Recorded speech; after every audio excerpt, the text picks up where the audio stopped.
If you're offended, well, we do not apologise. If you can look at this with an open mind and not take life too seriously, then you may just come away well and truly entertained.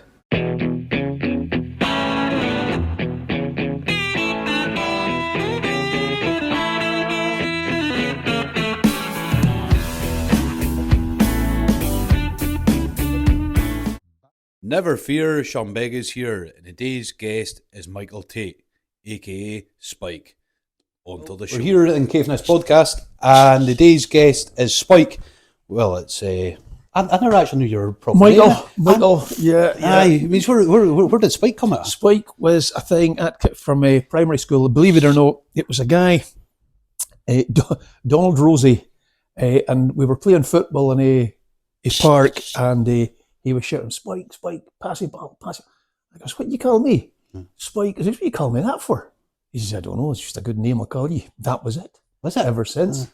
Even my father called me Spike. My mother called me... Because I thought it was like Raymond slang. I thought it was like Mike Spike. That was like... No. That's it. That's how it started. It was as simple as that. I think it was primary 4 or 5, I think it was. So it's as long ago as that. Because even I was saying that to my mum, because I was like, since I was like, I knew you since ever, and I was like, I always knew you Spike. It was only last week I dawned on me. I was like, surely that's not his real name, eh? It's just, because everybody knows it. I think as I get older, a lot more people are calling me Michael. I noticed that as I'm getting older, so I don't know how. Is that a good sign or a bad sign? I don't know. But it used to be even my father would call me Spike from time to time. Yeah, that's mental. It's funny because there's still people down the road, like what is it, parents and that, and they still call me Poda. That's like 20 years ago, but I just know you as that, and that's it. The Japanese kind of get their tongues around it. Pike. He's like, Pike. Dad's on. Kawazoe Sensei, like, he's Pike. And or hey you. That's brilliant. Means I was to start off with. Where did the karate start from? Well, that started. It was a discussion in Rosebank Public Bar. Believe it or not. There was a guy Mick Patton, came up here. He still lives up here, lives at Watton, I think. Now, Mick was working on the gas mains in the town. They're putting a new gas main in, Price. He worked for Price. And he came up and we got talking to him, and he was talking about what he did. And he was from Easterhouse area, Glasgow. And Mick was saying how he did martial arts. So he says, "Oh, that'd be great," because there was nothing like that here at the time, not in the Wakeside anyway. I think there was, Thursdayside there was a club there off and on for a while, but it didn't really last.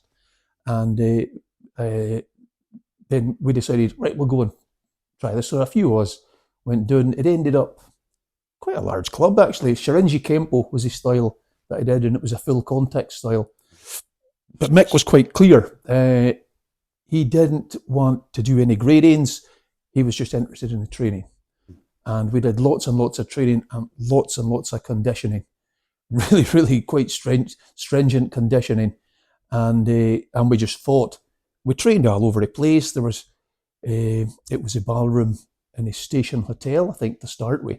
That's where we started. And then we were in Charlie Simpson's. He had a boxing gym up at the airport, in the old huts at the airport, the old World War II huts. We trained in there. We trained in what was then a Legion in a town, and in a high school gym. Yeah. So as that went on, I think that started around about, I think it was, I'll be corrected on this, I think I'm saying 1981 or 1982. I honestly can't recall exactly. I think it was about then, but I did it for a couple of years, 2 to 3 years. We did Shirinji Kempo. There was myself, Terry Risbidger, Brian Davidson, sadly was killed in a car crash. Then there was John Rosie, Michael Shearer, and a lot of guys that were bodybuilders. They did it. Yeah. And the bikers, they were bikers and bodybuilders at the time. But it was a good bunch. And as I say, there was lots of people would come and go, but there's a sort of wee core that sort of stayed and trained. But it's probably fittest I've ever been physically. But as far as technique went, we were short on technique because, we were just doing what we were told by Mick. But our conditioning was such that it was pretty full on. You know, we would have sparring contests, and it would be last man standing, things like that. So yeah, it was pretty full on stuff. You see, with like sparring, was it like one goes on and then the winner stays on? Was it that sort of way you done it? No, you just went up. It was all in together. It was like a free for all. Really? We would usually do all our conditioning and and exercise and calisthenics. You know, I would go through, and then we'd learn a few bits of technique here and there, bits of basics, and then it would be fighting. Yeah. And it would be a last thing. Then we last minute, or 2 or 3 minutes, however long it would last. It would be right last man standing, and you just hit the nearest thing. But the funny thing is, I had less injuries at full contact than I did at Shotokan than I ever had. So I had lots more injuries. I don't know, mind you, I haven't said that. I was much younger. Yeah. And but I think the expectancy was you're going to get hit. Yeah. You're going to take shots, and so you're kind of physically and mentally prepared for it, which sometimes you are not in Shotokan, because there's different facets. Once I started training in Shotokan, which was 1984, thing was Mick, he injured himself at work, and it was kind of intermittent, and the club wasn't getting together the same. Mick hurt his back very badly. He was working for a building company. I think it was, he fell off a roof, I think, but he was more or less out of action for a while, and then he sort of tried to get back, and it kind of stuttered on for a wee bit. And then a guy, Kenny Bale, moved up from Dundee. He moved up to Thurso and started a club in Thurso, Shotokan Club.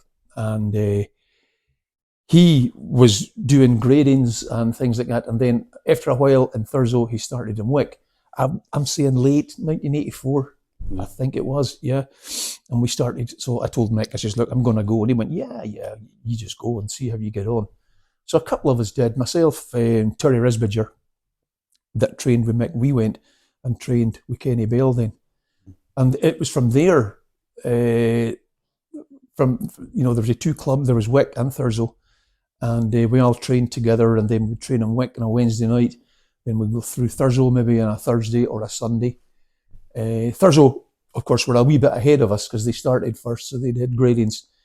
But it was the first time we'd ever sort of thought about travelling to train. You know, we'd go down to Dundee and train with Noida Sensei, and he sent his understudy Ota up here, and he did gradings up here. So I graded under Kenny up till purple white belt, which is 4th Q. Okay. And then Kenny, or Bale, was picked for a Great Britain team to go to Japan. I think that was 1986, 87, 86 or 87, I can't remember. Uh-huh. And he met Kenny Taylor there. Kenny was a very, very tough guy, Kenny in his day. But he said, right, come and train with him. So a club then affiliated to Kenny's association, which was under JKA. And we've been with Kenny Taylor ever since, because Kenny Bale left to join the Metropolitan Police in London. So there's myself, my brother, Terry, Dol Muffet, Tommy Watt. We decided we would keep the club going. Yeah. So we all were sort of helping each other out, and we're training. We kept the training going. And Kenny Taylor said that he would come and he would help out and do gradings, but we had to show willing as well. So what that meant was we had to go and travel till Paisley, Edinburgh, right, Perth, to go and train with them down there, which was an enormous wake-up call for a lot of us, because we'd never seen anything like it. Everything was so organised, everything was so professionally done, whereas up here, even though we were a registered club, competitions that we would have were literally bloodbaths. Yeah.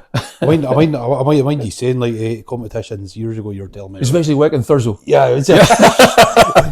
Because I thought you started a club, but that was... No. It was Kenny Bale and his wife Pamela that started a club. And Kenny Bale, he was a lovely guy, very outspoken, and he didn't kowtow to the Japanese. If he had something to say, then he would say it. He didn't care, and that didn't go down too well in a lot of areas. And we actually got suspended. Did you? Yeah, club got suspended, and that's because I remember Kenny coming back from a course down in Dempsey's gym in Dundee, and he says, "Right then, that's us. That's us. We're suspended." So it was just before he went out to Japan with Great Britain squad, and I mean, to be picked for that, That's mental, being in a suspended club, that was pretty something else. Yeah. But he was like, in the team was Kenny, Terry O'Neill, Bob Poynton, people like that, guys at the top of the business, really. Right. So he was out fighting with them, and that's where he met Kenny Taylor. And Kenny says, just come with me. And so they sort of kept in touch after they got back from Japan. Jeez. But in like even like a club like you saying it's starting up in Wick and it's in the 80s, was people from the south were there like did they recognise you as a club, or were they kind of like, oh no, you guys we obviously were recognised as a club because we were affiliated, and the when we went down, they were a bit sort of, who the hell are these guys, and it was mainly after Kenny left and we sort of staggered on for a bit. Lots of guys were leaving and they wanted to go their own way, they wanted to do different things. More so with guys in Thurso, but myself and Charlie McIntosh from Thurso, we began training together every day. And what we would do is in Dounreay, we would go to the apprentices' gym and train at lunchtime for about half an hour every single day. And we did that all the way up till we did our first dance. And health and safety in Dounreay site now, I mean, honestly, going over here and kicking lumps at one another, but that's what we did, and we did it for years, a couple of years before we did our first dance. But you're sitting there having sparring sessions in Dounreay and this. I remember there was one time Charlie had these ankle weights. He wore these ankle weights, and he said I'm going to train me these on for 2 weeks and see, because it gives me a bit of resistance. So Charlie was always over before me, so he was in the gym and he's changed already. So I'm in, and I came in, and he was thinking about something. He had fantastic kicking technique. Charlie had a great kicking technique, and he says, "Oh, Spike, you look. I'll show you this. I've been trying this," forgetting that he's got the ankle weights on. So me never thinking, I'm just blocking as normal or trying to move normally. Of course, his ankle weights were on a weight. It just came through my block, hit me, clean over. Stars. I don't know. I was out for a couple of seconds, maybe, and then you just get up and get on with it. I can see, I can remember Charlie with his leg up here, and it's like a bandolier. You put these lead weights in, right? And all the lead weights were falling out and taking them like that. But I would hate to get kicked in the face, and then you got. I get kicked in the face anyway. Never mind with lead weights. Anyway. I know, that's mental. Yeah, with sparring sessions there, because means that was constant, because you were your. Yeah, and kata. You see, we karate that we started to get into training properly. We used to, in the early days when I was training in Shotokan, we were very much competition oriented. And that was like traveling. We'd go into the Al styles, things like that. And there was one particular one we went to, and there was Laugar Kung Fu guys, Wadaru, Shotokan, Shirinji Kempo. There was all sorts at it, and everybody fought. Yeah. And it used to be could get a bit messy, but generally quite well organised. But these competitions would last like from 8 o'clock in the morning till sometimes 10, 11 o'clock at night. And you're hanging around then, and you're thinking, God, you got to drive back up the road, and it was. But it wasn't until we sort of got in with Kenny Taylor. He says, right, you've got what they have in karate is you have kihon, you have kata, you have kumite. So you have your basic, and then you have your kata, which is your formal exercises, which has its own meaning, and then kumite, and you can't have one without the other. Okay. So you train in all of these aspects, all of these three main elements you train, and that gives you your holistic kind of embodiment of what you're trying to achieve. So competition is a bit of it, yeah. There still is. There's room for competitiveness and tournament karate, but the main cut and thrust of it for development, for self-improvement, and for your ongoing skill set is to train in a way that each of these elements complement each other. No. You sometimes hear guys go, "Oh, I'll enter a kata, but I'm not entering a kumite." Yeah. Well, you got to go in for both. See, because I was going to ask you, because I know nothing about that world, and I was like, can you go into centre as far as doing your grading your belts and not go into sparring? Oh no, you have to fight for you your got belts. to that. It makes sense. Yeah, I wasn't yeah. sure. Oh yeah, because you're hearing people go, no, you can do this, and you just know your techniques. Up till after black belt, you have to fight. You've got to fight. Yeah, and you've got to answer questions. I did my 6th dan 2 years ago down in London, and then I reconfirmed it till JKA. So what I had was a national 6th dan grading. I'm now international, so I've now converted to JKA. Right. I had to do the whole thing again, but hey ho. I was going to ask you about the 6th dan, because it was again people who's not, is that just a higher level of I mean, it's a different level. It becomes more, it's hard to say. It becomes kind of like a status to some people. I wasn't all that bothered. No, I really wasn't all that bothered about it. But Kenny says to me, he says, "I think you should do your 6th dan." Because he'll be 80 years old in a couple of weeks. I'll be 66 next week. And he says, "I don't know, I'll be here forever."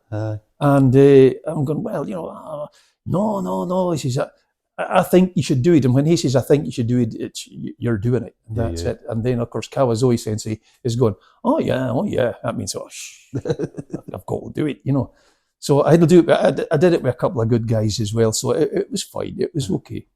But you don't know what you're going to get. And it was the same up until maybe 4th dan. There's a set syllabus that you have to follow. For your grades from beginning, from white belt.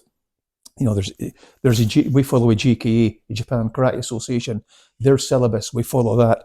So the kids that are doing their gradings here in Wick, that's the same grading as they get in London or in Tokyo. Oh, it's exactly the same because we're a registered traditional club. And that goes, and the fighting aspect, it can come in whenever you want, really. When we first started training, you had white belts jumping about each other, knocking lumps at one another. But I tend to leave it for a bit longer now. But they can still do their prearranged sparring techniques. It gives them an idea how to, like the little or younger ones and the lower grades. What it does is it teaches them timing and distance, and movement that you grabbed it. There's limitations around it. It's only for grading, and people say, "Oh, it's for self-defense," and I say, "Well, no, I disagree. Karate, boxing, judo, any combat sport, it is exactly that. It is a combat sport or a martial art, and what you're dealing with is consensual violence. So that means you're working within a set of parameters. Even when you're doing free fighting, you're still working within a set of parameters. Self-defense is something else entirely. That is real nasty stuff. There's only a very, very few people can teach that. So people used to say to me, "Can you come and do a self-defense class?" And I won't do it. Right. No. I think it's dangerous in some respects. Some people will do it, and they make lots of money out of it. But if you're teaching people a few techniques and say, right now, you've learned that now, they're thinking, oh yeah. They're quite confident now, and they'll end up maybe in a situation that gets out of their control, and they think, "Oh well, I'll be all right because I've learned." No. You're really not. I was thinking you learn a couple of stuff and then go, "Oh, I can choke this person out because I've seen this part," and then they end up over doing it or doing something. You see, the thing is, what changes the whole aspect of it, we're kind of diversifying a bit, but what changes that whole aspect between a crossover between karate, self-defense is in your karate dojo, everything is very strict, regimented, sensei, whatever he says goes, and it's not a democracy, and everybody does it, and then afterwards if they have a question they say, oh yeah, and that's fine. Outside, even if someone attacks you, like in a dojo, hard and fast and really strong, and you think sometimes they'll get you, sometimes they won't, it's still within these parameters, you see. Yeah, it's like real... Outside, the first thing you're going to get is some guy's nose about this far from your face, effing and blinding in your face, and what they're going to do to you, and people can't deal with that. Yeah. It's like, I'm guessing because your reputation with doing that, did you get people starting on yours? I never get in that position. I'm not that. You're just a killed guy.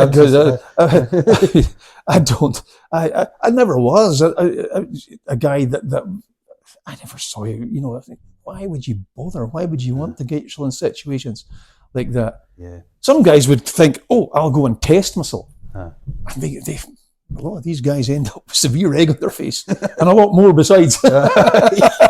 No, you can't do it. Self-defense. That's a different thing altogether. Practical karate, now, that is a different thing. Again, there's people like Ian Abernethy and Jeff Thompson and people like that who have made, have evolved their karate from kata and translated that into kind of more like a realistic scenarios. I try to teach things in our club as realistic as I possibly can. I can't teach real because only real is real. Yeah. That's it. And so I can say, well, if most people, they say, oh, all the different kata forms that you have, because they go up in levels between, from grades. What does this move mean in a kata? And you can show them, but it might mean something else. Someone else might have different ideas. There's no wrong answer. No. And it's translating that into a practical sense as the founder of our karate style, Funakoshi Gichin, he said very early on, form without function is meaningless.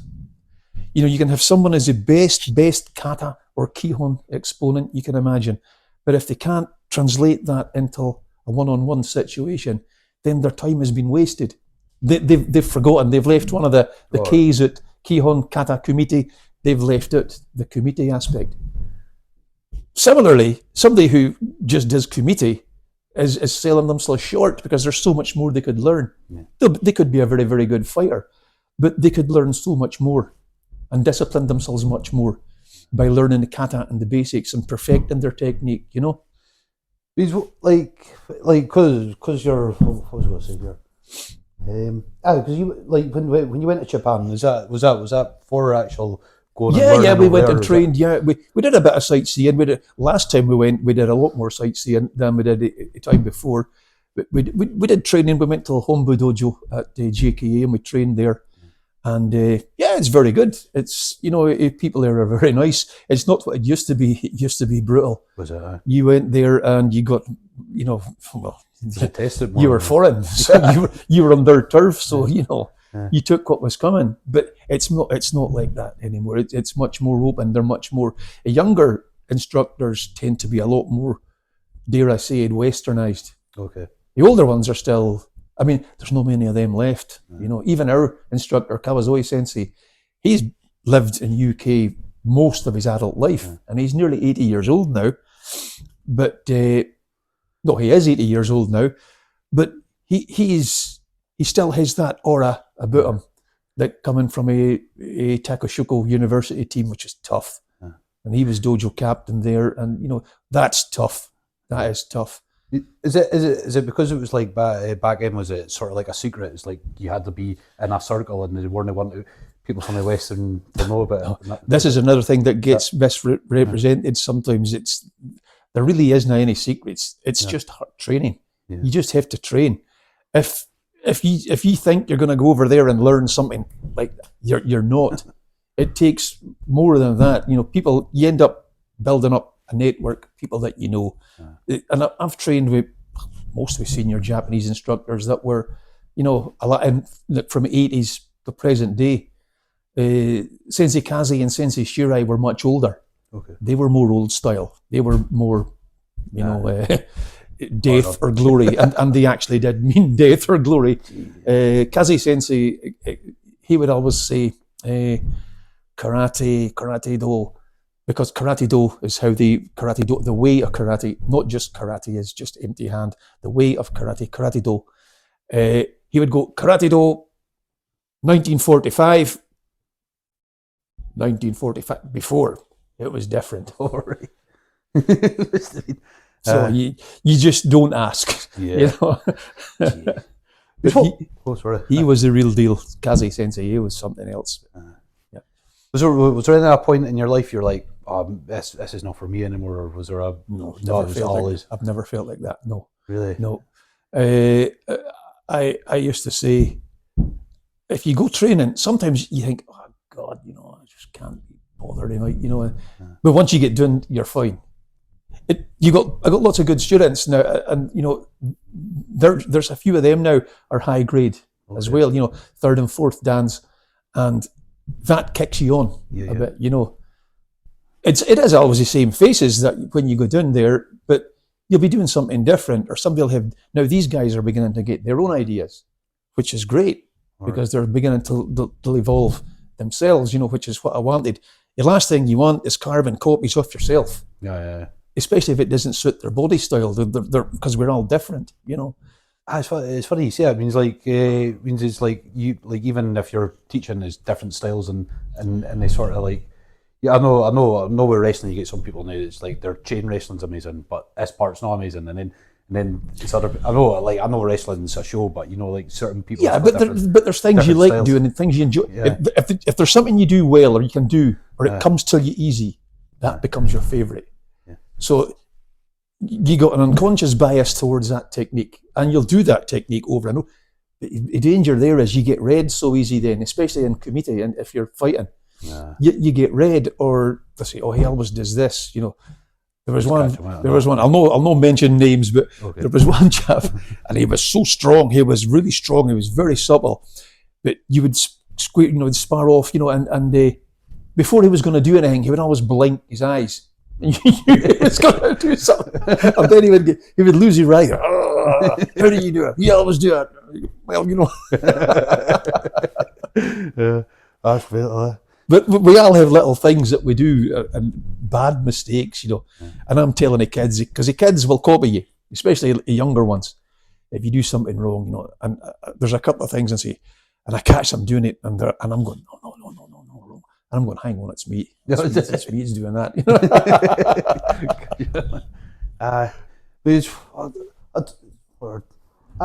Injuries, and I've been broken collarbone. That was your first one, wasn't it? That was the worst. That was the worst one. Ribs the whole time. Yeah. You get the worst is the ribs. Not a break. You don't get your ribs broken. What happens is mostly because you do a degree of conditioning. If you get a shot in the side, it's because it's bare knuckles, or it's a knee or an elbow or something. It's like a sparring mitt even isn't so bad, because it sort of spreads the impact. Right. But if you get a knuckle or a bare knuckle or an elbow or something, a knee in the side, what it can do is it can separate your ribs, and it tears the intercostal. So sometimes it's not where the actual impact happens. The intercostal will tear all the way around your back. Jeez. And you'll think, oh my God. And sometimes you wake up in the middle of the night thinking, Christ, I'm having a heart attack, but it's your intercostal muscle. You get that. My nose was broken. Yeah. I didn't really know it was broken. But it was broken. Yeah. What was your main goals? What was the things you look back and go, that was right time? When I started in Shotokan, well, when I trained in Shirenji Kempo, to try and stay on your feet and try to avoid getting your face punched in. Mm-hmm. That was it. That was your goal. That was it. Yeah. Or just to get through a lesson and survive it. When I got to training Shotokan, I says, I remember saying it at the time. I says, see if I get my yellow belt, that'll be me. That'll do me. Yeah. So I did that. And then I think, I'll try. I'll get my broom belt. Yeah, I'll get my broom belt. And then by this time, Charlie and I had been going back and forth to Paisley and Barhide. And the guys doing there, they would punch us all over the place, like, but we kept going back. And then suddenly they started telling us things, out with a lesson. So you'd be standing in a lesson and the teacher would be, and they'd be going, see what he says there, now try that, because otherwise they just ignored us at the start. Because who the hell were we? We were nobody. But we kept going back. And, you had all the best guys, at a time that we're training, they would begin to start telling you things, little wee hints offline, and say, no, don't shift your knee this way or that way, or do this, or no, you're doing that, no, don't, minor things that you think that's nothing, but it made a lot of difference. And the fact that they were prepared to tell you that, I mean, we were still brown belts, at the time, and when we went for first Dan, I think that was 1990. We went for first Dan, Charlie and I. At that time, the pass rate was 35%. So, however many went up for grading on any given day for their black belt, 35% would pass. So we says, after having trained every day for a couple of years leading up to that point, was firmly convinced that we weren't both going to pass. No. One of us would get. Sometimes you can do your grading and they'll say, well, yeah, so next time you may have to just do your committee only or your kata only. That's fine. But if you absolutely, utterly fail, you'll do a whole bloody thing again. So, we thought, well, if one of us passes, we're going to be absolutely delighted. But we both passed. Aye. But we both trained, like, I would say probably excessively. Yeah. I would say we overtrained.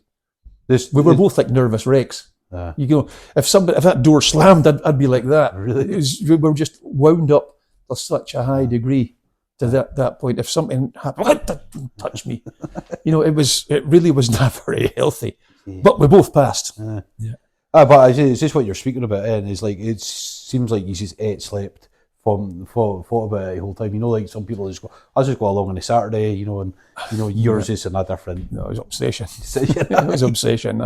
Yeah, because we met each other at work every day. Yeah, and we would discuss things every day, and then we would come back and we'd train up with Charlie. I would go through the Thurso and train in Thurso, and Charlie would come through the week, and things like that, and there's good interaction between Wick and Thurso then. And a competition thing fell by the wayside. I mean, we couldn't have people were ending up in A&E after yeah. So that's what I thought it's mental how you're saying it was like Wick and Thurso and two different clubs, but you actually mixed it was the same club. Yeah, it was the same club. Caithness, it was the same club. I just thought because I know with like other things you kind of go to this club, we don't like this club, and that sort of pettiness. There still is an element of that, but within associations, like JKA, like JKA put a letter out, to member associations about another particular association that JKA members had gone to. This must stop. Under no circumstances should you be going to that, because now, you end up, it gets written in, it has insurance implications. All right. If you go to a tournament and you get badly injured, what insurance have you got? Well, the JKA will turn around and say, he's got a JKA license. He's not insured to be entering that competition with that association. So, all right, you've got a leg to stand on. That makes sense. I just thought it was more like a pettiness. But there is that as well. There absolutely is that. Yeah, absolutely. One of the guys that I have to say, he passed away last year, Ronnie Ross from Inverness. Him and Phil Owen, very supportive of us. Like earlier, we had more interaction with them like earlier in our careers. We still kept in touch, but they didn't care who you came from, where you trained. If you came and trained with them, fine. Yeah. They were happy with that, and you don't get that very often. Right. And the Inverness Karate was very good. Yeah. They're a very, very good club. Tough guys. They always were. Yeah. What type of people go to karate? Because you know, like in boxing, there's a certain type of people, there's a certain type of people who go wrestling. All sorts. All Really. sorts. It's All a sorts. mix. Yeah. All sorts. A lot of kids come and a lot of kids go. And you get that. It's like a conveyor belt sometimes, you think. But as long as they keep coming, it's fine. We could do with some more members at the moment, I'm not going to lie. But I think every club, after COVID, is in the same position as us. Struggled a little bit, to get started up again and lost a lot of members. A lot of people didn't go back for one reason or another. I mean, Kuksul, the Korean martial art, COVID, it didn't start up again. Although now they have started up. I've seen it on Facebook. And best of luck to them, because, as I say, you don't like to see clubs going under because of COVID. But sadly, it's happened. And in the karate world as well, a lot of clubs finished. Like in our association. You think, where's he going? Where's this guy? Oh, they stopped going. You think as well as a health and safety part of it, you think it's changed a lot since, like, you got 80s and 90s and... Oh, God, 100 times, yeah. To coach now, to teach any class now, especially with their kids involved, you must have an SK... Well, we're with a governing body as a SKGB, a Scottish Karate governing body, Karate Scotland. There is another governing body that I think the Inverness lads are in, but it's equally stringent. To get a license to coach, you have to have, and it's all tied up within a package, a code of conduct for SKGB. That means you have to do first aid, child protection in sport, anti-doping. You have to have insurance up to 2 million for indemnity. You have to be of a certain technical standard, as ratified by SKGB. Like, for instance, your Dan grade needs to be recorded. Mine is in Japan, and that's fine. And then, of course, your PVG. So all of that is rolled up in a one package. You cannot teach unless you have all that, and you get your license sent by SKGB to teach. That's besides your karate license that you have, your GKA passbook that you have with all your grading history in it. So you have all that, and your judging and referees qualifications and so on. And then you have your license, your coaching license. So you can't teach without it. We have 4 licensed coaches in a club in Wick, and that means, at least because if I travel, or Stephen Smith, he travels a lot with me, there's always somebody left to teach a class that is licensed, because you can't run a class without one. It's against the law. I bet you when you started, I bet it was a lot of cowboy clubs, you think, or... Well, everybody was a cowboy club. Nobody gave a monkeys about any of that. You didn't. No, there was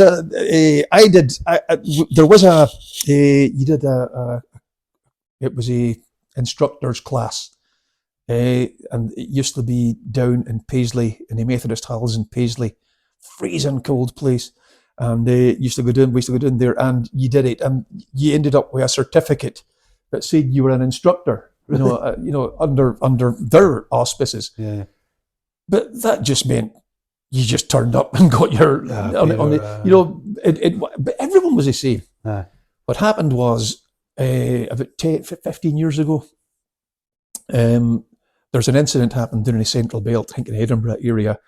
There's a guy was prosecuted for inappropriate behaviour, and the head of the association was taken to task for it. So SKGB then had a look, and a board of control, as they were called then, they had a look and see, he's got qualifications, but it could be better. Everybody sort of complied with requirements, in the loosest possible way. I mean, I always had a PVG, or a disclosure, enhanced disclosure, as it was then. I had that, but they went, nobody. There absolutely nobody has got. Everybody's just paying lip service to this. So there was an absolute root and branch. Right, you've got a year. Every association, every club has got, because we thought, well, as long as the association has one, we'll be okay. No, every club every separate dojo. So Wick, Thurso, they had to have one as well. Not only me for caithness. So if there's guys were training in Thurso, they had to have one in Thurso. Me or Stephen or Sandy, that's no good. It had to be somebody up there. So Mike Ritchie, they did it, and so we've always had. Since then, we've had licensed instructors. Oh, you need to I got like up wrestling. It was life for it. Like it was so bad. They could call themselves a show. I mean, and anybody could sort of teach, and there was a lot of right. And it was and then we got PB cheese in there. We had to do it, but in I don't know. It was lockdown changed it a lot of it. Like the other thing was mental health awareness in sport as well. Oh well, that's a nice to have. You don't have to do that, but a bare minimum. There's a minimum operating requirements under a constitution, so you have to comply with it. If you don't comply with any part of it, you can't teach until you do become compliant. Even like with type of sport you do, like mental health, it's kind of off to a light bulb a wee bit. Is you think? I mean, it's not a bad thing. It's like I think is that like you think. When I mean that sounded bad. What I meant is like some people need that outlet, or some people need that sort of. Absolutely, they do. And a difficulty arises is when people, because we're an all-inclusive club, you can't say no. They can't come. Yeah. You can't do that. You have to let them try. You have to try. We've had quite a good success with some, especially there's a couple of autistic kids came and trained with us. There was one laddie, he used to get upset, because we always line up the class at the start. You're in straight lines and you bow, and it's very formal. He used to get upset if a line wasn't exactly straight. I says, right, that's your job at the start of each class. Make sure that line is straight. And everybody, or a class doesn't start. Yeah. And it was fantastic from my perspective because the lad was happy. Everybody was doing as they were told, and it was fine. The difficulties arise is when it becomes out with your level of expertise. So if you're teaching karate, fine, and there's expected behaviours within a class. If that becomes disruptive, you have to maybe think about doing it a different way. But what you've got to remember is you need to bring these people in to the class. And it's very difficult. With best will in the world, it sometimes isn't possible. Yeah. And we've had a few failures, I'm not going to lie. And sometimes you feel as if you let that particular person down. But then you think at the end of the day, we're martial arts coaches, we're not healthcare professionals, we're not teaching professionals. So some of these people, young people that are coming to us have got particular needs that mean they can only be taught one-on-one or a certain way. And of course, the other side of the coin is when people come with kids and they don't tell you. Oh, right, yeah. And then you find out and you think, but I think there is something going on here. And then you ask, they've got ADHD. That makes sense. You really should have told us that before, because it would have been a lot easier for us, and it wouldn't have been maybe as unpleasant for a kid, because there are expected behaviours and they must comply with that, and that is the thing.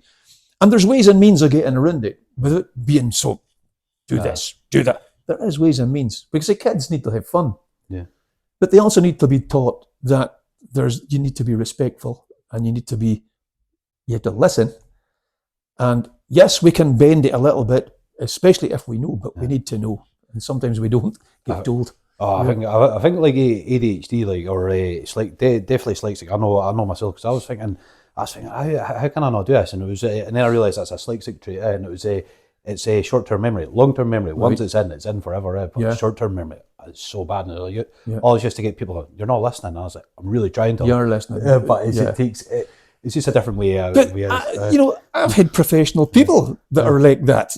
You show them something. Other guys, you think, oh my God. You show them something once, and that's it.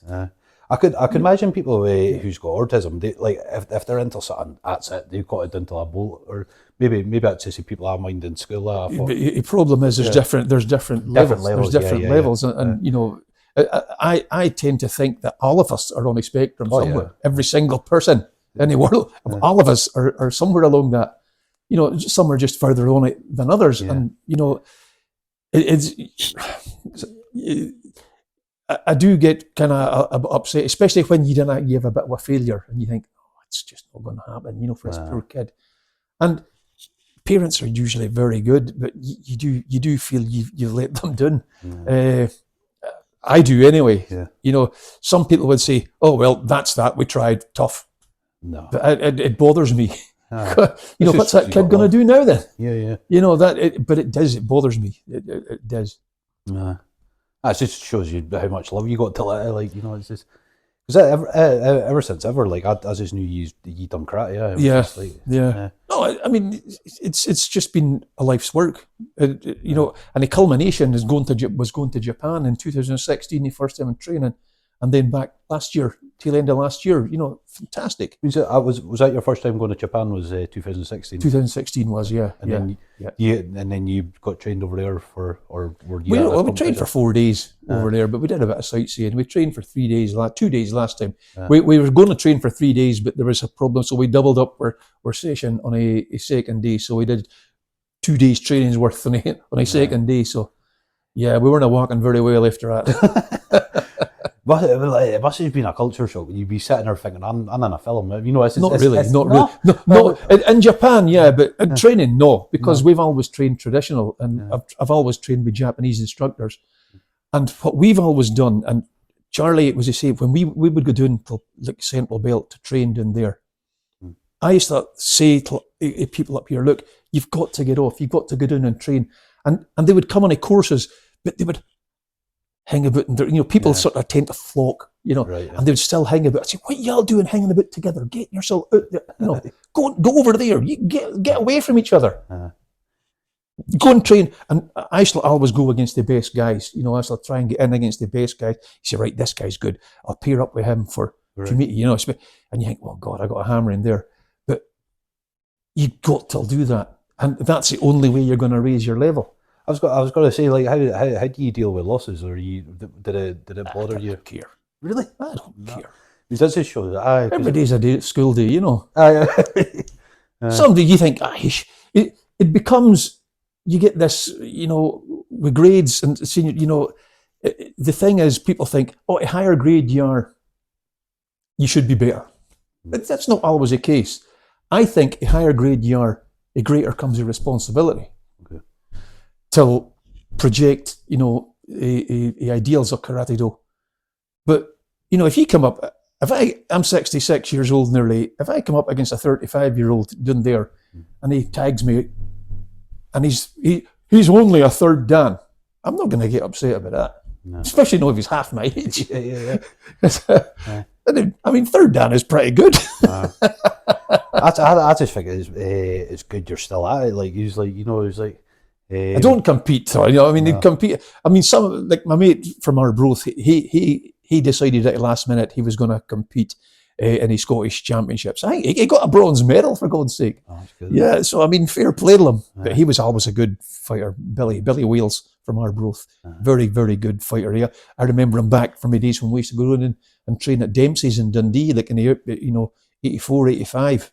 Billy was there, and Kenny. They were the two sort of guys that. They sort of were sort of top guys, fighting guys at Dempsey's at the time. Yeah, it was a guy like it was kind of a podcast. I put on my podcast, and he was doing karate and he was doing other stuff. And he said to me, he goes, I'm never going to get his black belt. That's the last thing he said. And then a year later, he got a black belt, and I thought, right, I have to redo a video now, and then have that end. The thing is, getting a first dan or your black belt, for some people that's the pinnacle. You know, they think, right, that's it. But it's not. It's a huge achievement because not everyone can do it. But then after black belt, it broadens it. It becomes more diverse. And you start to learn different things. You know, it becomes like small adjustments that over a period of time will improve your level. Okay. and it takes up. So that's why it takes so long. So I've been training now 45 years. Some people say, "Oh, I was training for so long and then I stopped," but I've never stopped. I've always trained, always kept going. That's good. Like, But that's I think it's that kind of continuousness. Is that a word even? It's that continuity. Okay. That you'll do something and it's just second nature. Because we do lots and lots of repetitions, and some people find it very boring, but it's got to be like that at the start.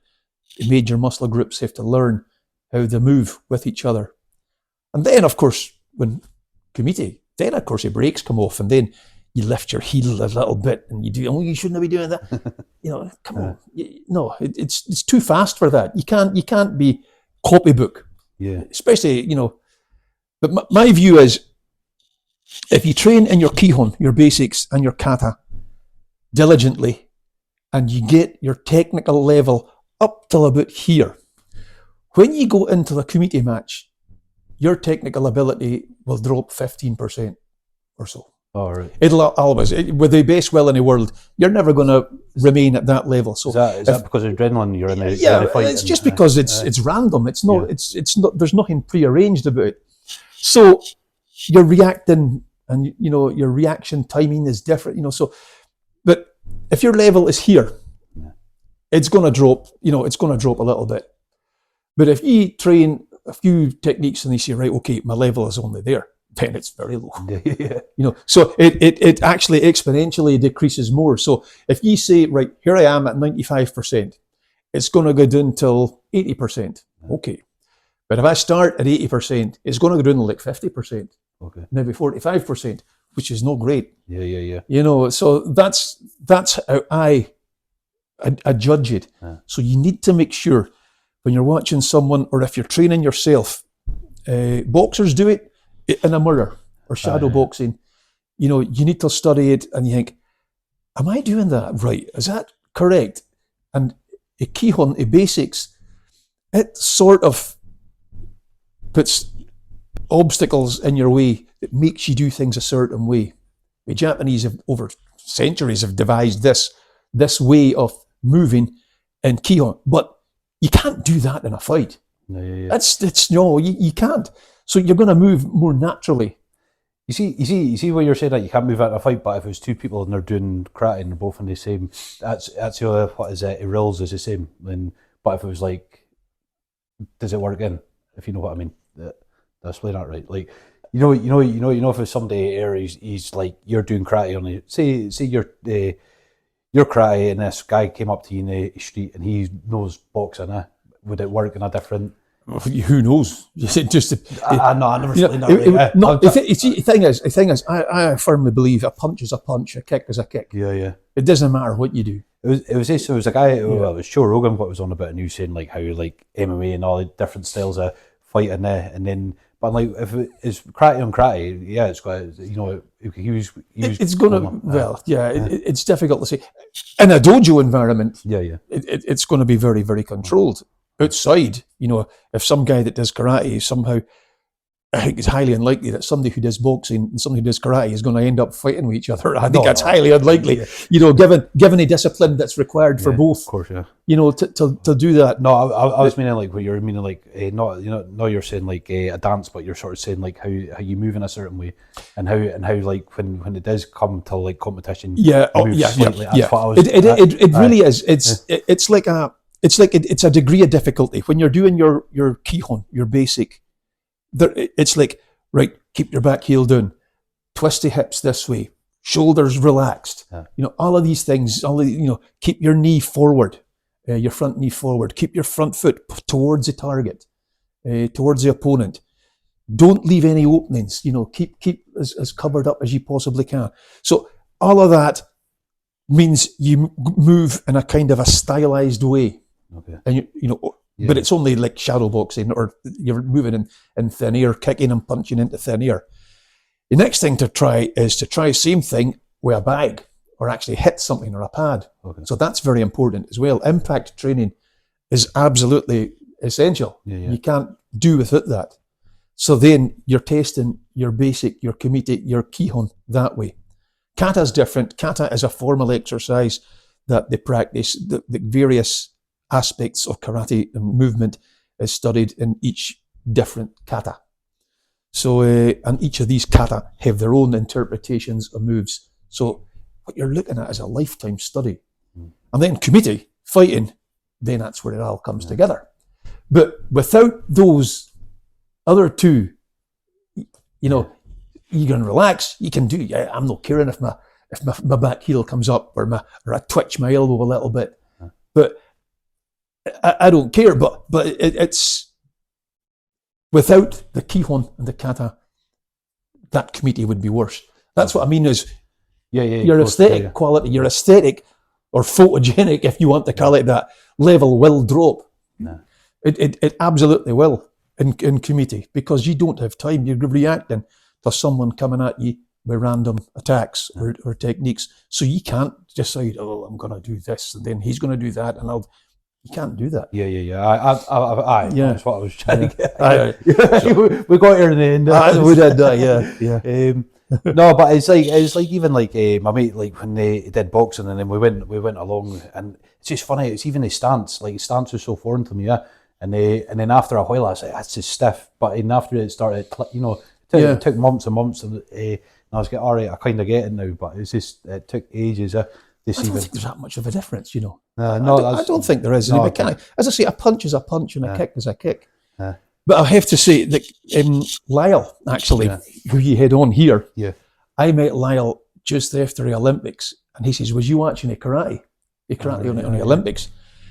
And I says, I watched it for about 12 seconds and I put it off. Right. I thought it was awful. Okay. I thought it was an embarrassment. Absolute embarrassment. It'd be funny because somebody like me would go, oh, that's it was karate. Awful. That was my... I'm thinking, that's karate. And I'm going, oh my God. Really, and that's the Olympic level, But it becomes, it was, I don't know what rules there were. It was WKF, I think it was. You've all the different, and they just move differently. It's just to score points. But I think the guy that got the gold medal, I can't remember which one it was, he got his head punched off. Okay. And the other guy got disqualified for it, for excessive contact. So he lost the fight. Oh, I mean, was it like was it like touch sort of? Control. But I mean, we are always taught control from the very start, even in the early days. But I mean, I've seen bloodbaths. Yeah. You think, well, if it wasn't controlled, it mightn't have been so bad. Because you have that level of expectation that you're going to get hit. So you're more mentally aware. You're mentally attuned till impact. But if you're thinking, oh, I'm not going to get hurt, you're going to get hurt. I mind, what is it? Because like in down in Bathgate, we're at wrestling, and upstairs was Thai boxing, and we could get it for free. Like the guy says, "Oh, just come along." And we were like, "Yeah, we'll go along." And that's tough, yeah. We went along, and there was a guy, and honestly, looks you had a big, it was a beer belly, and thought nothing on it, and we're sparring. I was so glad I was wearing like massive kick pads. He kicked my leg through your leg, I would have cried right here and then, but I had to like just walk away, cry in the corners. Because there is a style of karate that does it. There's a Kyokushin. That's a knockdown. Okay. So you got to actually knock a guy over to win. So it's a Kyokushin was a way of ultimate truth. Kyokushin Kai. That still uses that low kicks. You're allowed to punch the body, but not the head. Okay. But you can kick the head. But you got to knock a guy over. Right. You got to knock your opponent over to win, or to get him into such a state that he can't continue. Yeah. But it's full contact. Yeah, these guys are conditioned to the nth degree. Yeah. Like I was just like we did I judge a book by its cover. That day I had massive. It was a massive padda, and they put him in, and I was like, "Yep, I would have be deadly." Yeah. The thing I noticed like watching some of these things, the Kyokushin fights in it. Afterwards, they're like, they're all chums, and it's they consider themselves a family. Like Kyokushin, it's like a family. I know competitions I've been at, and I've been beaten by a guy, and you go, bastard. fucking swine. Next time. So there's none. You may bow and shake hands, and you're going, you know. But you know, and then there's lots of things just to get taken outside. You know? I never experienced it, but No. I know that it did happen. Yeah. It's kind of, that's a bit, I don't know, that's quite a sore loser, and if you're like, that's it, outside after it, Yeah. or Yeah, let's see if you It was known to happen on a number of occasions. Yeah, but What actually got you into karate? Was it the only thing up here at the time? well, I don't know. It was something that had never been done here. I thought, I fancy trying that. Yeah. I fancy that. As I say, it was a conversation in a pub. Oh yeah, I mean, Yeah, it was just a conversation in a pub with Mick. You know, and I'm eternally grateful to Mick. I mean, he's the guy that started me off. You know. Mm-hmm.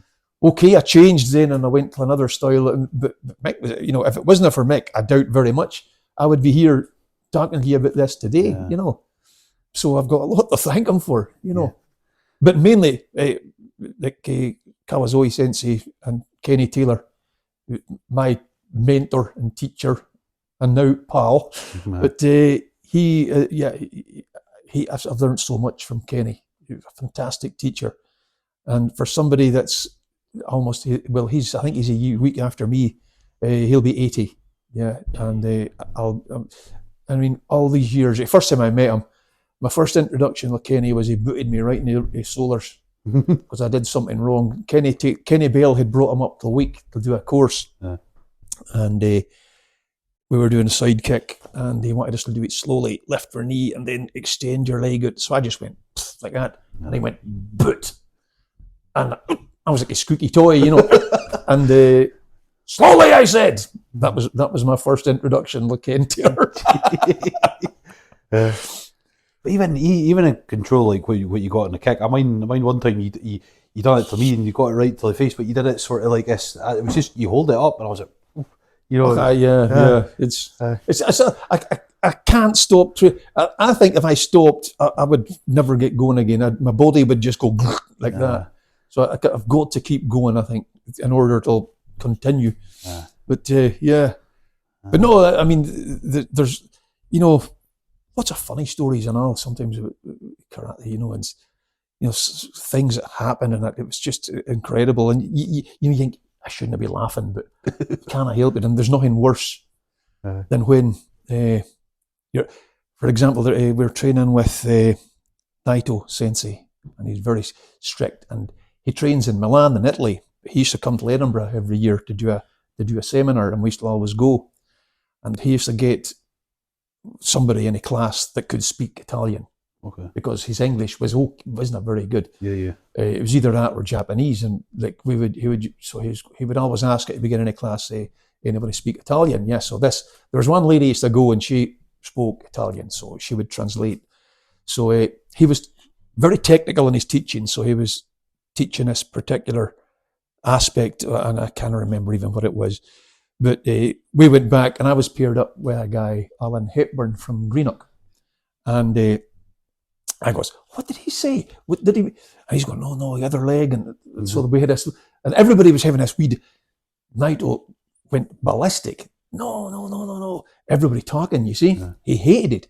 So he jabbered away to this lady in Italian, and she turned around and says, Sensei says that you must not talk after he explains a point. You must just try. You are always talking after. You must not do this. You must just try. If you make a mistake, Sensei will correct you. So Naito jumped in then, and a mixture of Japanese, pidgin English, and Italian. He berated us for about 5 minutes, telling us we're a bunch of ignorant slobs, that we weren't even trying, and we better shape up or else, blah, blah, blah, blah, blah, blah. And then we're all standing like that, and he goes, you understand? And everybody goes, what? Which means, yes, we understand. Yeah. So the whole class. And then Alan Hepburn turned round to me and he goes, as I was saying, I was... And he was looking straight at me, and I'm like, my face was purple, and I'm you okay? And I'm like, yeah, okay. My leg's a bit sore. Jesus. Yeah. Years go in, and you think, people say, "Oh, remember this guy?" And you think, oh, God, no, I don't remember. Lots of guys passed away now, Yeah. But yeah. I like, what is that? I don't know if you could do this. Would you ever do a show in the assembly rooms and have it like, not like more like a sort of like a show, more like a sparring sort of side, more like in the. Oh, we have done. We have done. yeah. Yeah, we do. We've done demos. I wasn't here last year, but I think Stephen Smith took a bunch of guys at the Canasby show when they did a demo with there. Oh, nice. So there'll be all bits and pieces. It's people want to see you breaking bits of wood, Is that what's it all about? So you can do whatever you want, but at the end of the day, they want to see you break a bit of wood, and they go, "Oh yeah, they did a whole lot of nonsense for about 30 minutes. Then he broke a bit of wood." So that's I could teach anybody to do that in 5 minutes. Yeah. I don't know, because I thought that with Lyle, I thought maybe they would have did like a sort of show, maybe like it's in the sparring sort of side, and then I would sell it. Lyle had it was one Harbour Day. They had a boxing club were doing. They still do it at Harbour Day. They still do a demo. Oh, did it? Yeah. We still do it for the. I used to do that at the top of the hill. Yes, and the Bray Hyde, and we did. It was the East End. They still have their variety show. All right. And we still do it at that. I remember one year they did it down in the waterfront. Yeah. And Grant Lyle and they had there was a band. There was a wee stage, and they wanted us to go up on the stage. There was me and David Nichol, Robert Silverwood, Fergus Silverwood. Probably not by face, I'm not. Yeah, you'll know them for sure. We did this demo, and David and Rob were really, really good karate guys. Their training was like A1, so me and Fergus did something, I think, and then Rob and David did this, and I think one of them ended up going through a drum kit. Did they? Crash, bang, wallop, literally. Brilliant. Because it was a thing I watched. I mean, a part of it I quite liked. It was on Sky TV. I don't know if it's still on. It was kind of like MMA, but it was just karate. But they had a green screen in the background. It means it was like it seemed like a computer game more than anything. But it was actually like it was a proper show. It wasn't like it was wrestling or that. It was like actual. I mean, some of the demos we used to do things, and it bore no resemblance at all to what we did. Okay. Kenny Bale was brilliant. It was when Kenny went to Japan. He came back. They had it was like robes, like bathrobes at the hotel, but they're like traditional Japanese, like kimono type bathrobes, and so he had two of them, and we were doing a demo at Thurso, Scrapster Harbour Day. So me and Charlie Scott used to do a demo with chairs. Yeah. And they had to get these chairs. So we had these plastic chairs. And we actually got them at a police station, these plastic chairs. So one of the things was Charlie would get up and attack me. And then from a chair, I would kick. And then Charlie would go back and he would grab his chair and throw it at me. So when he turned to throw it, we knew because we had it. So Charlie, he grabbed the chair, he threw a chair at my head. I dived in and I kicked from the ground, kicked him up into the groin. And of course, the chair hit the other chair and it went tumbling. Fantastic. Amazing. So we had this work. So Kenny says, "You'll need to come through and do your chair attacks, you and Charlie." So me and Charlie went through and we're driving through and Charlie goes, "Where's your chairs?" Forgot a chair. So he arrives at Kenny's house. I says, "Kenny, we've forgotten on the chairs." No matter. So Pam goes in. She came out with kitchen stools. Two kitchen stools. She goes, "Well, they do." I goes, "We can't use them, Pam. Never. They didn't care. Any car with them." So doing my Wostel Scrapster. So it came to orbit, and I'm sitting in a chair, and of course, one of the legs was getting a bit wobbly because we'd use plastic chairs, and I'm going, "Hold on, Charlie," and I goes, "Aye, right now." So he grabbed the stool and he threw it. Of course, a stool is different, a plastic chair. It doesn't bounce. So it missed me by about that. Yeah. I was doing on a deck, and I booted up, and I kicked Charlie right in the plums, and his stool hit the other one, and they both went in match with Oh, so Pam's kitchen stools got absolutely destroyed. yeah. We finished it, a demo, and then Kenny goes, "Ah, it was brilliant." I goes, never mind that. That's cool. I would go along and watch that. Like, I think like if it was like a sort of choreographed sort of like, you know. Well, like, yeah, the thing is with choreographing stuff, it can bite you in the backside, because that same demo, I was a guy that was, Pam used to do like a ladies' self-defense thing, and there was big sticks and everything in it and whatnot. It was just a state. It's just nonsense, really.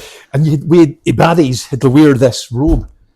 Kenny goes, "Oh, so and so's not turned up. Spike, you'll ever do it." I goes, "I don't know what." So Pam goes, "Right, when he does this, you do that, and then this and that." I go, "Have you got it?" I goes, "No, not really." You'll be fine. Hundreds of people. And I'm going, "Oh God, right, okay then."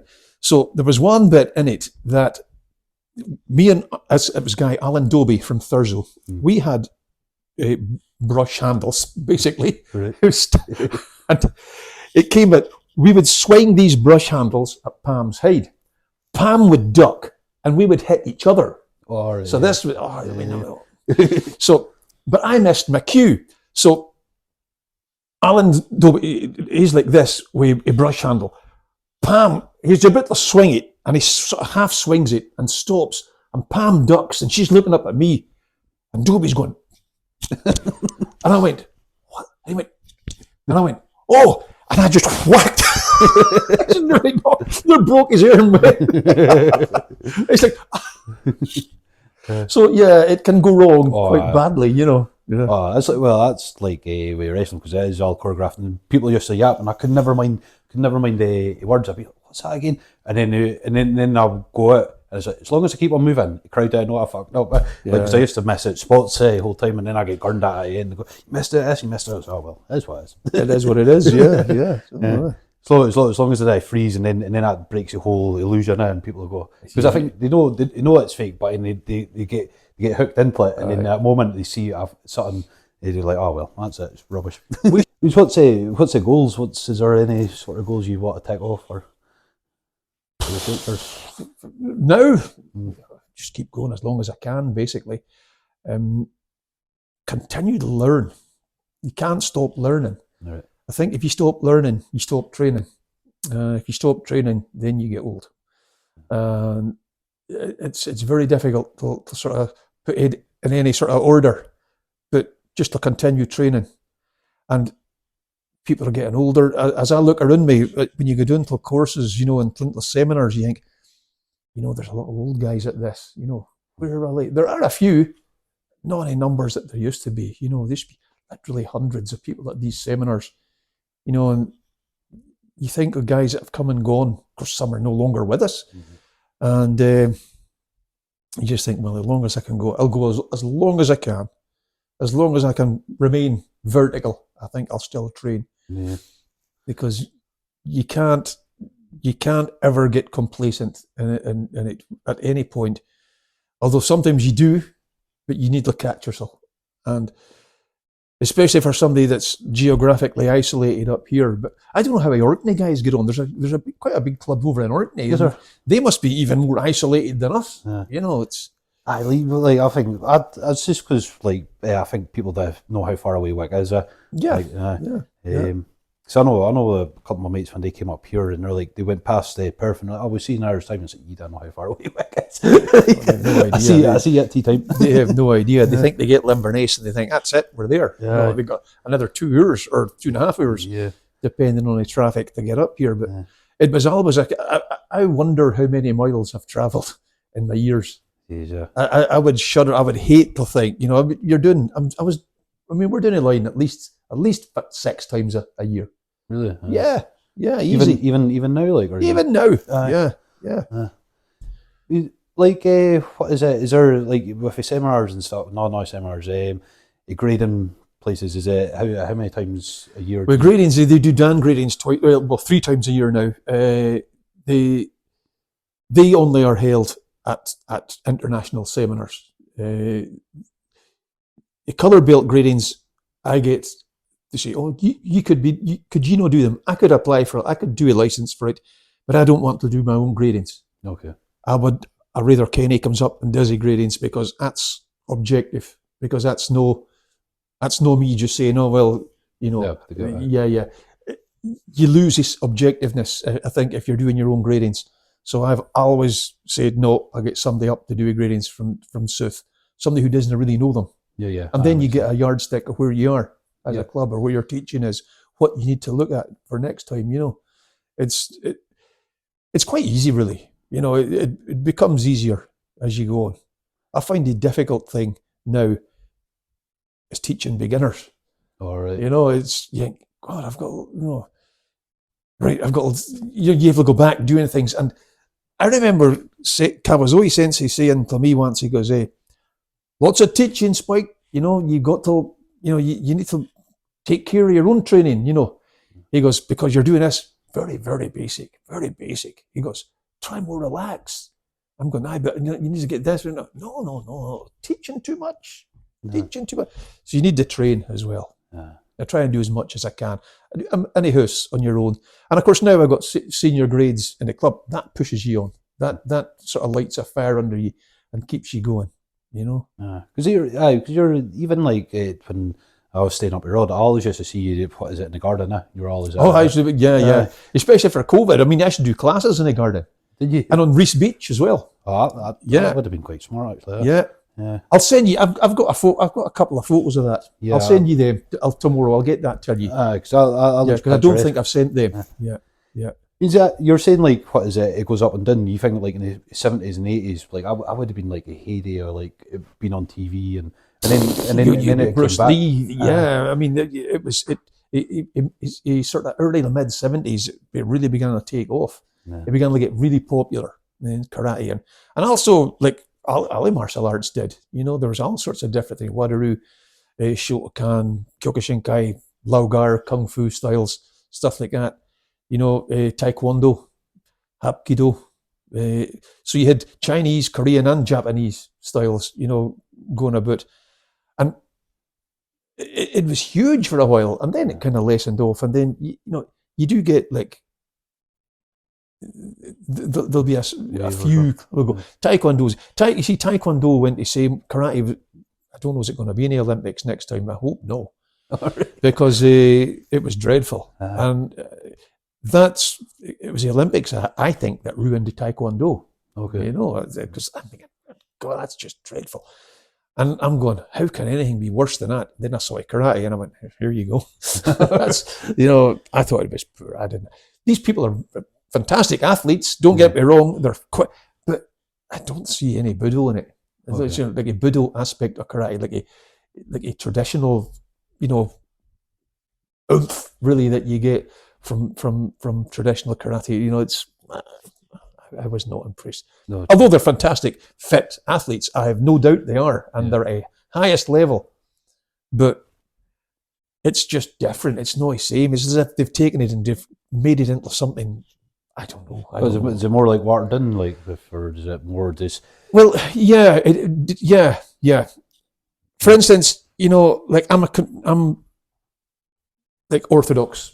Like I'm no southpaw, like orthodox for like left. I'm right-handed, so I lead with of the left. So, but you see right-sided people going in side on because they're just going to use the kicks, and they're going side on, and that's what they're leading with. And this is just all, and then they'll come in with like punches over the top and all sorts of yank. But I mean, if it touches a guy, it's like a game of tag, A very, very fast and athletic game of tag, but nevertheless a game of tag. Yeah.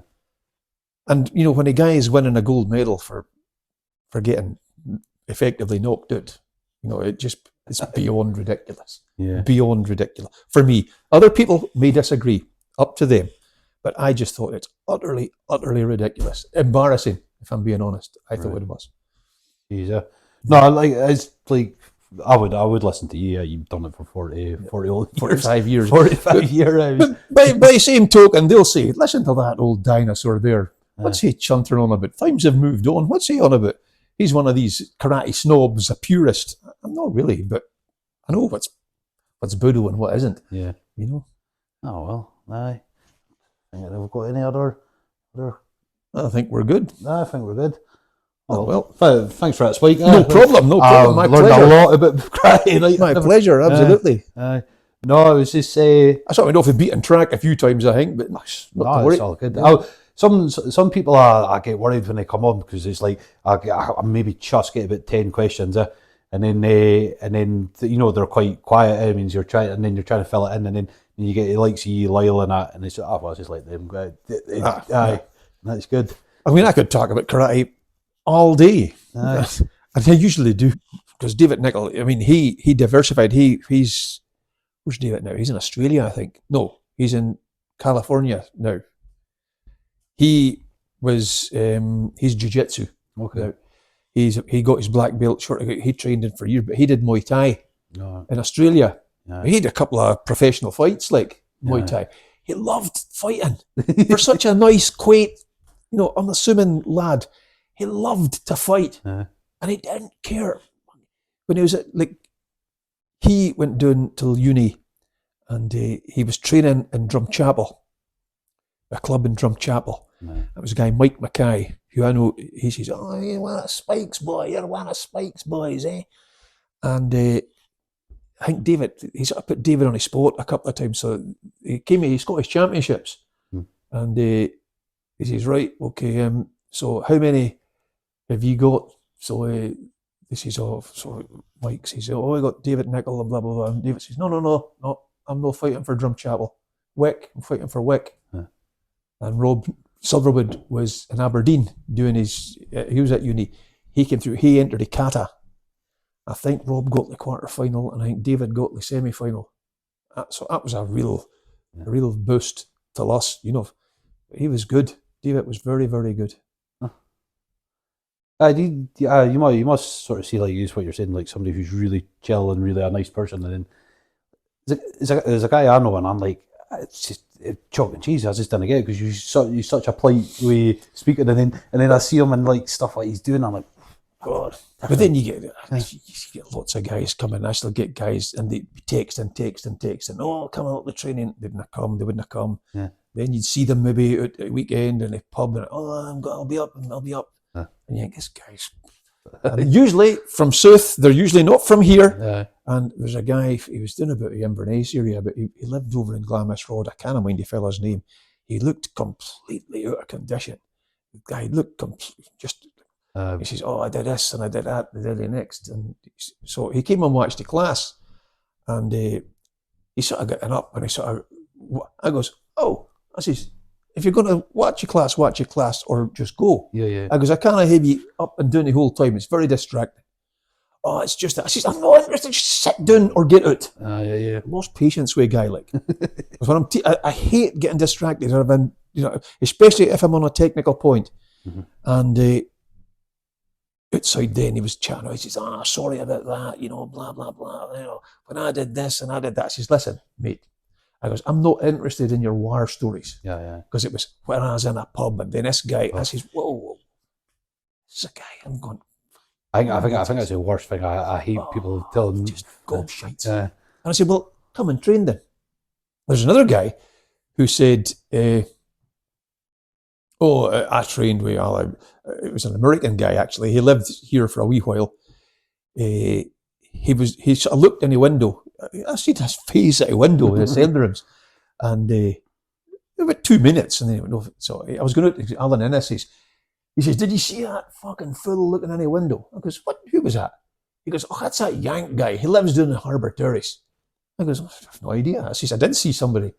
He says, "Oh, he's here, he's shaking his head." He goes, "No, it's just a gymnastics class, blah, blah, blah, blah." I says, "Well, right, okay then." So 2 weeks after that, I'm doing in Wetherspoons, and here he was sitting, and he was sitting with guys at the next table, and he's going, "Are you the guy who does a karate?" I goes, "Aye." I goes, I'm a gymnastics teacher." And he's, "Oh, no."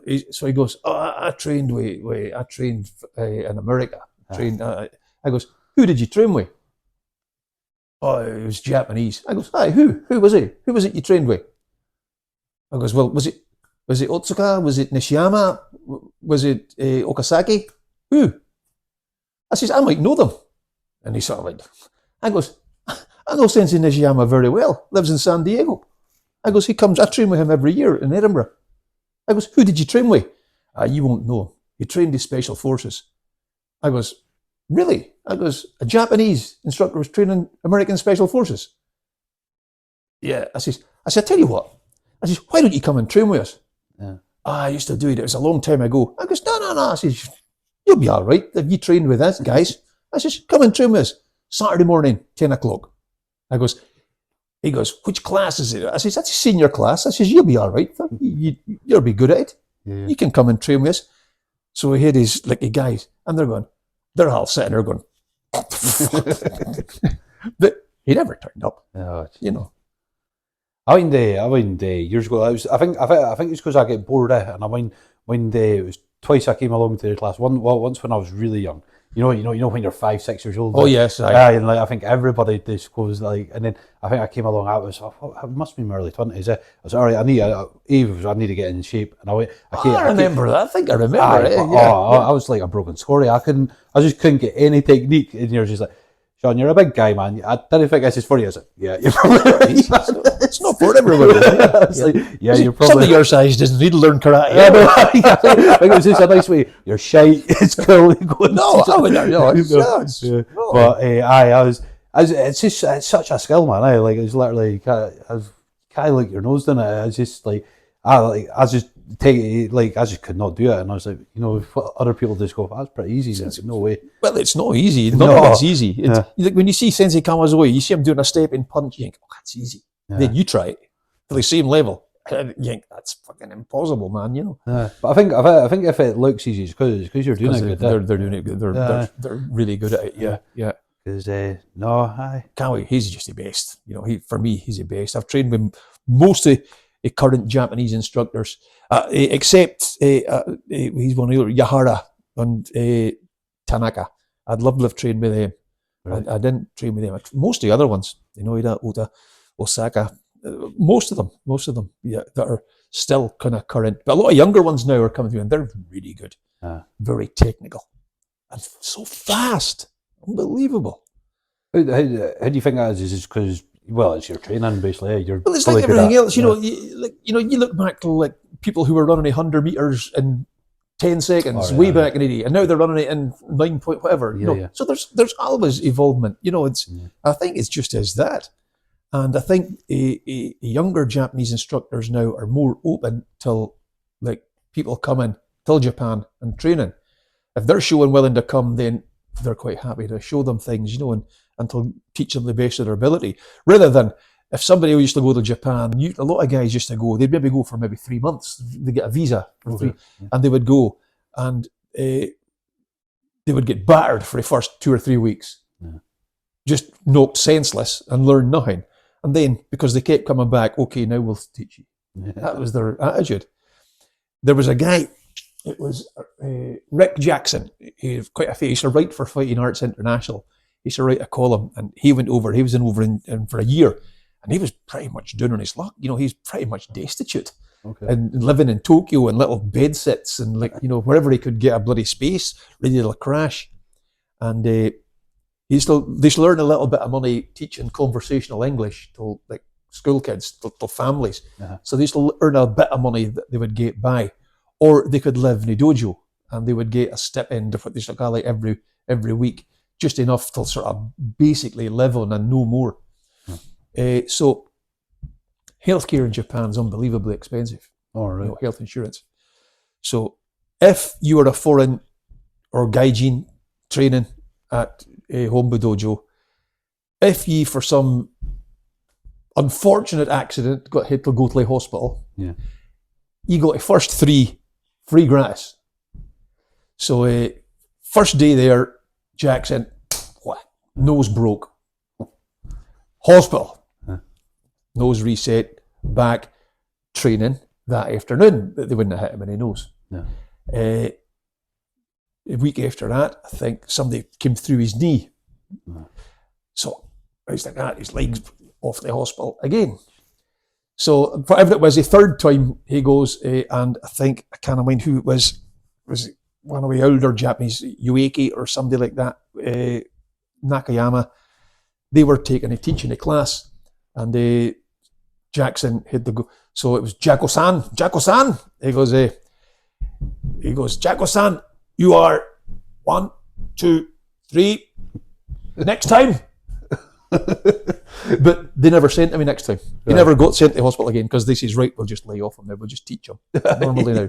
So put him in the hospital 3 times because that was just free shots. All right. So, and he proved that he was willing to come back each time. So that earned their respect. Oh, I mean, it's sort of like, we're going to stretch you out and then see if you come back. Yeah. But the Japanese way was always, I mean, even when I started training, Inoida would be like that. The Japanese way was to completely and utterly destroy you and build you up from scratch. You know, whatever you thought you knew, no, you know, fuck all. You know, and they would just completely destroy you. No. And then build you up from scratch. And then if you came through that process, then you showed some kind of promise, you know. Otherwise, they didn't care. The worst thing is in Japan is to be ignored. If they are laying on you or giving you hell or telling you off or humiliating you, it means they actually care about you. Right. If they ignore you, they just let you carry on training. They don't give a fuck about you. No. They think, shite. Okay. They'll just fuck off. Just ignore them. They're not interested in you. But if they are giving you a hard time, it means they actually care about you. Right. Weird people. They are. That happened to you as well, but back in the day, really different. Not so much. Not so much here. In Japan, it would have done. Yeah. But not so much here. A little bit, because, you know, like Inoida, I mean, if you did something wrong, he just lashed out. If you had your arm in the wrong place, if you're lucky, he hit you in the arm. If not, he got you in the back of your head or cracked you a slap or something like that. And you had to work out yourself. What the fuck did I do wrong? And you're sort of looking around the class. Shit, you got a big right hand of Ulster. But I've seen like people, grown men, break down in tears. Right. You know, a treatment that gets doled out. Yeah. Aye. Again, it'd be a different change now. You probably couldn't do half that, even over there. God, you wouldn't get off. No, and they don't, absolutely. Yeah. You know, they don't. It's completely different. The first time I went in, it was my first day in Hombu Dojo. Me and Kenny went in because your shoes ought to do your in, and so 5th dan and up, senior grades were on the top dojo, so you're on the top floor. So I goes, "Is in here?" No, upstairs, son, upstairs, up you go. And Kenny's coming up by the back of me, and he's footed a bit with something in his bag. I goes, "What, in here? Hi, in you go. I goes, no, you go, in you go, it's all right, in you go." So I goes in, and we're early, and there's all the young guys, like their instructor's class, Chibachi and the Moto, and they hold them, they're all, and it was Chibachi turns round and this guy goes, he came over, "You, where from?" I went, "Scotland." Yeah. "Ha! Scotland." He's turned round and all the guys and they're all going, "Oh, Scotland. Scotland." And Chibachi, no teeth, big huge black eye. This is a guy, and he's going, "You okay?" I'm like, and I met him last time because I was first in the class, and he's going, "Oh, number one here, Scotland." And last time I didn't, because I had my book with me to get it stamped. So Chibachi, and he's sitting smoking a fag. He's like outside, and he gets a book. Of course, your photo, it's like a passport. It's like that. He goes, "You, I know you." I goes,